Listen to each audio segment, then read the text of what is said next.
bij schutterij ook. Ik ben er heel blij om. En ik heb onlangs een foto in de Gazette gezien hoe een kindje op het kinderoorles met een sjaal om de kop. Ja. Nou, grandioos vind ik dit. Ik vind dit heel goed.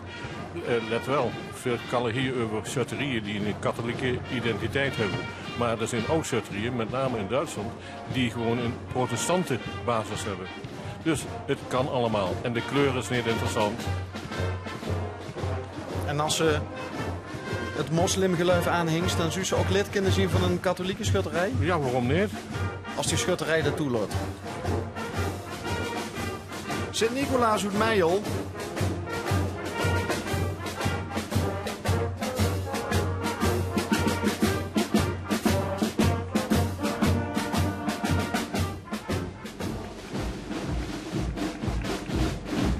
Hoe komt nou eigenlijk de volgorde van de optocht tot stand? Is dat een loting? De loting werd het bepaald.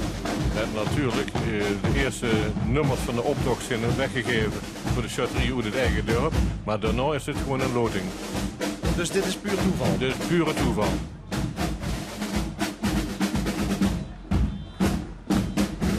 Er lopen ook wat Melse deursjes mee. Prachtige snorren zien we ook langskomen. Ik vind het een prestatie voor de plaats Meijel. Dat ze 2 zulke mooie, grote schutterieën op de been weten te brengen. Prachtig geheel ook.